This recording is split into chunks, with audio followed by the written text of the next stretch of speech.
Amém. Bom dia, meus irmãos. Deus abençoe a cada um. Eu já vou convidar você a abrir a sua Bíblia no Evangelho de Jesus segundo Mateus, capítulo 7, versos 24 a 27, que vai ser o texto base da nossa reflexão.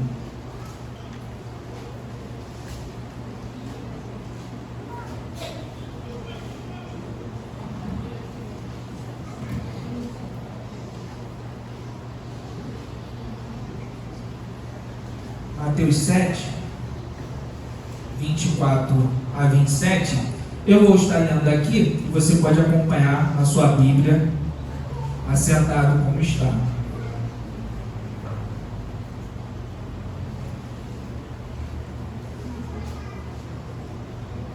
Diz assim a palavra do Senhor: todo aquele, pois, que ouve estas minhas palavras e as pratica, será comparado a um homem prudente que edificou a casa sobre a rocha. E caiu a chuva, e transbordaram os rios, sopraram os ventos, e deram com ímpeto contra aquela casa, e não caiu, porque fora edificada sobre a rocha. E todo aquele que ouve estas minhas palavras e não as pratica, será comparado a um homem insensato que edificou a sua casa sobre a areia. E caiu a chuva, transbordaram os rios, sopraram os ventos, e deram com ímpeto contra aquela casa, e ela desabou, sendo grande a sua ruína. Nós estamos no mês da família, como os irmãos já ouviram, no mês de maio, e o tema que a igreja adotou é famílias enraizadas na palavra. E o tema da reflexão nessa manhã é a família enraizada na palavra. Quem aqui quer ter uma família enraizada na palavra de Deus? Levanta a mão. Quem aqui quer ter a sua família enraizada na palavra de Deus? Diz amém. Amém. Amém. É claro, né? Também se você dissesse que não queria ter uma família enraizada na palavra, né? Eu ia já anotar o seu nome e já dar para o pastor Edivan para você poder ser exonerado do rol de membros, né? É claro, toda vez que ou no mínimo ser chamado no gabinete, né? Como assim você não quer? Quando eu pergunto se você quer ter uma família enraizada na palavra, é quase um sinônimo de eu perguntar para você se você quer ter uma família abençoada, né? Quem é que vai dizer que não quer? Eu não quero ter a minha família enraizada na palavra, não quero que a minha família esteja nas mãos de Deus. O pastor Edivan, na quarta-feira, pregou sobre a família e ele mostrou, através da palavra de Deus, no livro de Amós, a pertinência, a relevância de ter uma família enraizada na palavra. E hoje, a palavra de Deus vai nos mostrar quais são as características desta família que é enraizada na palavra. E essas características da família que é enraizada na palavra vai dar um norte, vai ser a sua bússola para que você possa ver aquilo que é a palavra de Deus. Então, quais são as características da família que é enraizada na palavra de Deus? O Evangelho de Jesus, segundo Mateus, ele vai apresentar 5 grandes discursos de Jesus. E entre esses 5 grandes discursos de Jesus existem as narrativas daquilo que Jesus fez. E esse texto que nós lemos, de Mateus capítulo 7, a partir do verso 24, que é a divisa do mês da família, ele se encontra no primeiro dos 5 grandes discursos de Jesus, que ele começa lá no capítulo 5, a partir das bem-aventuranças, e ele vai se encerrar aqui, com essas palavras de Jesus. Esse discurso de Jesus é também conhecido como o Sermão da Montanha, o Sermão do Monte. E aqui nós estamos vendo o final daquilo que Jesus começou a falar, e Jesus vai então contar para os seus ouvintes, que eram tanto os discípulos dele, como a multidão que o seguia, as consequências de se atender àquilo que ele estava falando. As consequências de se atender, de se obedecer, os ensinamentos que ele estava falando. E aí olha o verso 24: todo aquele, pois, que ouve essas minhas palavras. Quais palavras? essas que ele acabou de falar no Sermão do Monte. Jesus, então, ele vai fazer, com esse texto que nós lemos, uma ilustração final a respeito do ensino dele e da relação das pessoas que estavam ouvindo, ou seja, qual é a consequência de se obedecer, de se cumprir aquilo que ele estava falando. Então, a primeira característica da família que é enraizada na palavra é: a família enraizada na palavra pratica os ensinos de Jesus. Novamente o versículo 24: todo aquele, pois, que ouve essas minhas palavras e as pratica. Jesus, ele estava falando para dois grupos de pessoas. Olha para quem Jesus estava falando. Mateus 5:1. Vendo Jesus as multidões, subiu ao monte, como se assentasse, aproximaram seus discípulos. No capítulo 5, verso 1, que é o início desse discurso de Jesus, ele está falando primeiramente para os seus discípulos. Os discípulos dele vão se aproximar para ouvir aquilo que ele estava ensinando, mas as multidões também, mas primeiramente aos seus discípulos. Mas a advertência aqui é principalmente para aquelas pessoas que eram discípulos de Jesus. E aquilo que Jesus está dizendo é muito claro, que não adianta só vocês ouvirem aquilo que eu estou ensinando. Não adianta só ouvir. Ouvir é muito bom, mas não adianta só. No versículo 28, ele vai dizer, olha só o versículo 28, quando Jesus acabou de proferir estas palavras, estavam as multidões maravilhadas da sua doutrina. A palavra de Deus diz que as pessoas ficaram maravilhadas com aquilo que Jesus estava falando, né? E eu lembro, às vezes, quando o pastor Edivan está pregando e ele dá aquela subida, né? Os irmãos dão glória a Deus, né? A irmã Rogéria principalmente dá glória a Deus, né? Aleluia, né? E eu fico imaginando aqui aquilo que Jesus estava falando. Ou seja, Jesus estava falando uma coisa tão maravilhosa que aqui os irmãos dariam várias glórias a Deus. Eu fico imaginando as pessoas boquiabertas com aquilo que Jesus estava ensinando, de tão maravilhoso. Mas a advertência de Jesus é que não adiantava só ouvir, era necessário praticar. Meu irmão, você vem aqui toda semana, você vem aqui toda semana, todo domingo você está com a sua presença, você ouve a palavra de Deus toda semana, você pratica, você participa da EBD, e assim como aquela multidão, aqueles discípulos estavam ouvindo aquilo que Jesus estava falando, você também aqui está ouvindo aquilo que Jesus está falando. Aqui no discurso de Jesus não tem nenhum fariseu, não tem nenhum saduceu, não tem nenhum adversário de Jesus escutando. Era como se Jesus estivesse no dia de hoje pregando para a igreja, para os membros de uma igreja. E você que vem e ouve a pregação, ouve a palavra de Deus, de nada adianta se você não praticar a palavra de Deus. Eu lembro que eu ia na casa de um tio meu, que eu vou chamar aqui de Jack Clayson, que está filmando, não vou falar o nome dele. E lá eu ficava lá na casa dele, e lá na casa do Jack Clayson eles tinham o hábito de fazer o culto no lar, né? Não era um culto para as outras pessoas, era um culto entre a família. E eu achava engraçado, porque lá o culto começava às 10 horas da noite, 10 e meia da noite. E eu achava isso engraçado, porque primeiro, porque começava muito tarde o culto, e segundo, porque a família, os meus primos, a família do James Clayson, eles não eram assim muito crentes, assim, muito fervorosos. Então eu achava engraçado, porque eu e os meus primos, a gente pecava o dia inteiro, e depois, lá, 10 e meia da noite, a gente ia fazer lá o culto, já cansado de tantas besteiras que a gente tinha feito, né? Mas Jesus, ele vai dizer que o homem prudente não é só aquele que ouve as palavras de Jesus, mas aquele que pratica. Meu irmão, está na hora de você deixar de ser apenas um ouvinte da palavra do Senhor.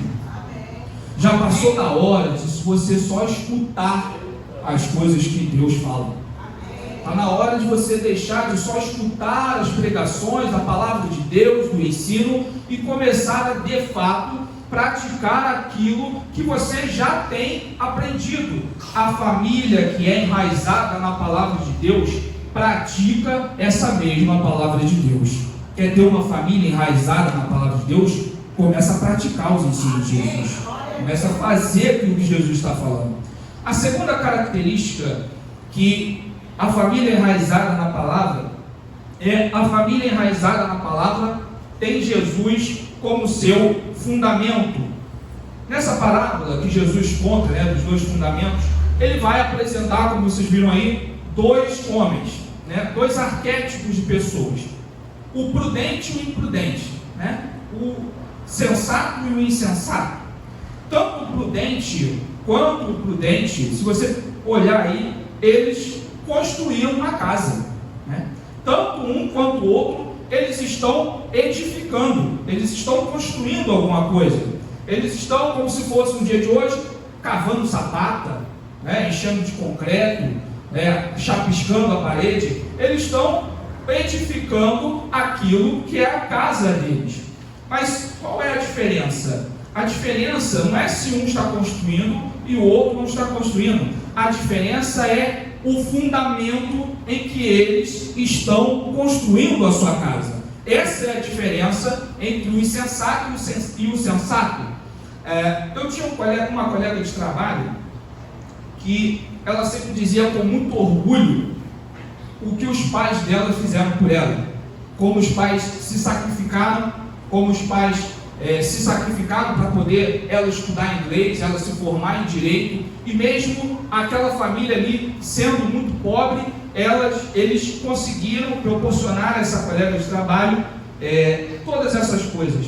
E eu tenho certeza que você que está aqui espera que o seu filho se forme, espera que o seu filho tenha um bom emprego, espera que o seu filho tenha um bom ensino, e você espera que lá na frente, eu tenho certeza que se eu perguntar para você, você vai querer que o seu filho diga exatamente isso que essa minha colega de trabalho falou, que os seus pais trabalharam e deram as coisas para ele. Mas a palavra de Deus nos mostra que o fundamento onde o prudente constrói são nas palavras de Jesus.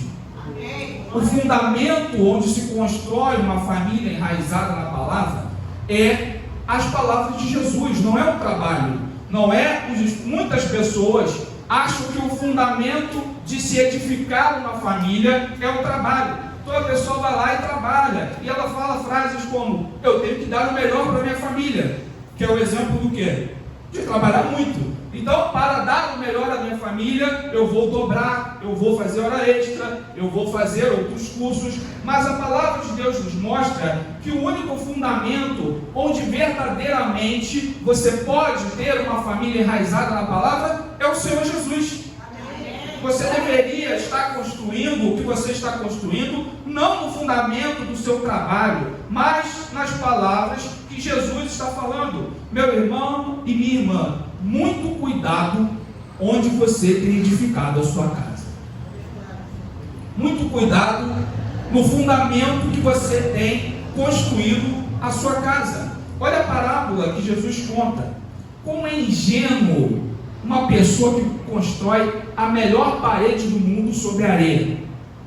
Como é ingênuo a pessoa que constrói uma mansão sobre a areia. Não faria sentido, não tem a menor importância. Longe de Jesus, as suas melhores realizações, os seus maiores sonhos, qualquer que seja o que você aspira, longe de Jesus, é como construir uma casa sobre areia. Vai à ruína, você não vai a lugar algum. É muito importante o seu trabalho. O trabalho de você que está aqui, é muito importante a escola onde os seus filhos vão estudar. Todas essas coisas são importantes, os esforços que você tem feito para ter um casamento saudável, mas algo é mais importante que todas essas coisas, e é a palavra de Deus. A palavra de Deus para a sua família é mais importante que essas coisas. Você está aqui e você se esforça para dar comida para o seu filho, você se esforça para dar educação, mas você deveria ter o mesmo esforço para ensinar a palavra de Deus para a sua casa.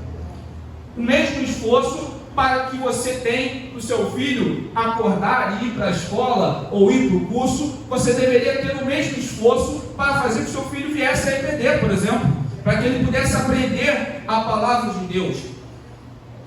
Você deveria se esforçar para que o seu filho crescesse e não só dissesse: meus pais se sacrificaram para que eu pudesse ser alguém na vida hoje, mas que o seu filho possa lá na frente dizer: meus pais se sacrificaram para que eu pudesse ser um homem e uma mulher de Deus. O fundamento da sua família, meu irmão, o fundamento em que você edifica a sua vida, edifica a sua família, deve ser a palavra de Deus. A família enraizada na palavra tem Jesus como seu fundamento. Amém.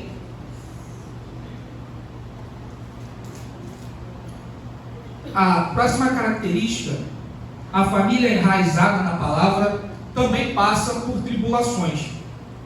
Jesus ele vai contar essa parábola, e o interessante é que na parábola de Jesus, as chuvas, o vento e a enchente, eles vão acontecer tanto na vida do prudente como do imprudente.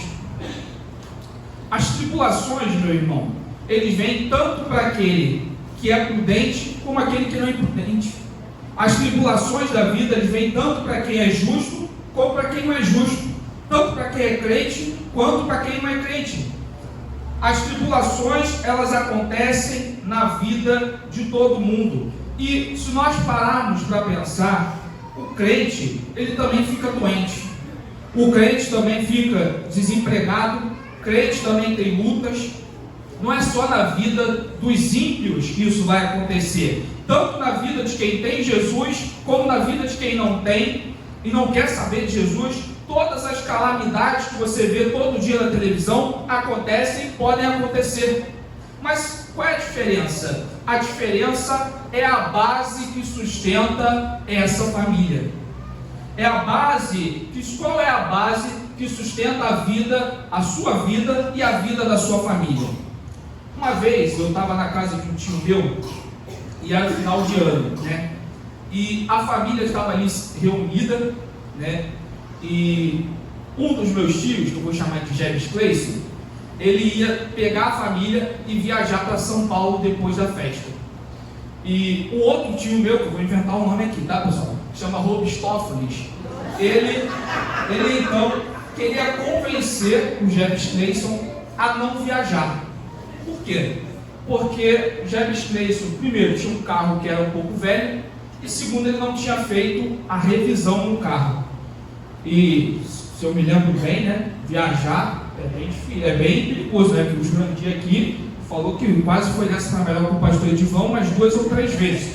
Então, o Robistófanes estava dizendo para o Jebes Cleison que ele não deveria viajar, e eu lembro que Robistófanes falou as seguintes palavras: eu não colocaria a minha família numa aventura dessas. E eu não lembro das outras coisas que ele tinha falado, porque eu era pequeno, mas dessa frase eu me lembro.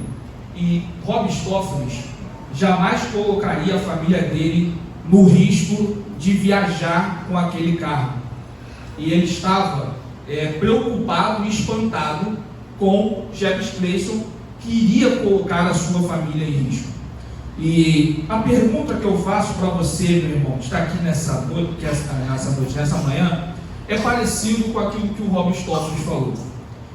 Meu irmão, você tem coragem de colocar a sua família sob o fundamento de areia? Você tem coragem de colocar a sua família, né, em um lugar em que a palavra de Deus já disse para você o que vai acontecer, que é grande a sua ruína? Onde você vem construindo, edificando a sua família? A próxima característica da família enraizada na palavra é que a família enraizada na palavra tem segurança em Jesus. E quando nós falamos em segurança, as pessoas costumam valorizar bastante essa segurança, né? Os mais velhos sempre aconselham, os mais novos pelo menos, Era assim comigo: meu filho, faz um concurso, né? Porque aí você não vai ser mandado embora, você vai ter uma segurança financeira, né? Uma vez eu comecei a estudar sobre finanças pessoais e eu comecei a ler uns livros, né, de finanças, etc. E essas pessoas, eles diziam uma coisa bem interessante, que é o seguinte, que uma das primeiras coisas que você precisava fazer para ter uma vida financeira segura era fazer uma reserva de emergência, que é você guardar X vezes o seu salário no banco. Eu nunca consegui fazer isso, tá? Nunca consegui chegar nesse ponto, não. Por quê? Porque ter uma reserva de emergência para essas pessoas é importante, porque você, cedo ou tarde, vai passar por uma emergência. Cedo ou tarde, você vai ficar doente. Cedo ou tarde, alguém da sua família vai vir a falecer e você vai ter que pagar o enterro, o sepultamento. Cedo ou tarde, o seu carro vai quebrar. Já passou por isso, né? Muitas vezes a pessoa está ali vivendo normal e aí o carro quebra, a pessoa tem que comprar a peça do carro e aí vai o dinheiro todo, né? E aí, meu Deus, e agora? Agora eu estou sem dinheiro nenhum, como é que eu vou fazer? Mas, pastor, e daí? O que isso tem a ver com aquilo que a gente está falando? Meu irmão, cedo ou tarde, na sua vida e na vida da sua família, você vai passar por uma tribulação. Cedo ou tarde, você vai passar por uma tribulação. E a pergunta não é se você vai ou se você não vai passar por uma tribulação. A pergunta é quando. Quando que isso vai acontecer? Então, uma hora ou outra, você vai perder um ente querido. Uma hora ou outra, alguém da sua família vai ser acometido de uma enfermidade. E essas coisas, elas vão acontecer com você. Mas, o que eu estou dizendo? Que, pastor, o que você está dizendo para nós? Que a gente precisa ter uma reserva de emergência em dinheiro? Não. O que eu estou dizendo é que você precisa ter uma reserva de emergência espiritual. O que você precisa ter é a segurança. Uma segurança. E essa segurança que eu estou falando não é a segurança de ter uma grande quantia de dinheiro guardado, mas a segurança de estar em Jesus Cristo. Várias tribulações e aflições podem acometer você que está aqui. Pode acontecer de o filho que você criou no evangelho, que você trouxe na igreja, chutar o balde, não querer mais saber de ir para a igreja, se afastar, se não querer mais saber de igreja. Isso pode acontecer. Pode acontecer do seu filho que está na escola, ele vai para a escola e ele mata a aula para namorar na praça que está na frente da escola. Isso pode acontecer, mesmo você sendo crente, isso pode acontecer. Pode acontecer de você que está aqui nessa manhã não estar mais falando com o seu cônjuge. Isso pode acontecer de você ter os seus pais já ficarem velhinhos, os seus irmãos não quererem mais saber dele, jogarem tudo nas suas costas e você dizer: meu Deus, como eu vou passar por essa tribulação? Como é que eu vou conseguir passar por essa tribulação? E o que a palavra de Deus está dizendo é que Jesus vai te dar força para passar por essa tribulação. Seja lá o que for, seja lá qual for a adversidade que a sua família pode passar, em Jesus você tem força para passar. Em Jesus você tem segurança, seja lá qual for o que você estiver passando. A palavra de Deus diz que o Senhor é refúgio. Deus é refúgio e fortaleza e socorro bem presente na angústia. Meu irmão, com Jesus você não precisa temer, porque com Jesus você tem segurança. Com Jesus a sua família está segura. O que você precisa é de segurança na sua família, e a segurança é estar nos braços de Jesus. Então, meus amados irmãos, o que nós vimos que a família enraizada na palavra, ela pratica os ensinos de Jesus. Seja praticante dos ensinos de Jesus, não só ouvinte. A família enraizada na palavra tem Jesus como seu fundamento. edifica a sua família não no trabalho, não no esforço, edifica na palavra de Deus. A família enraizada na palavra também vai passar por tribulações. A família enraizada na palavra tem segurança em Jesus. Essa é a palavra que Deus colocou no meu coração essa manhã. E que você possa sair daqui com a sua família enraizada na palavra de Deus.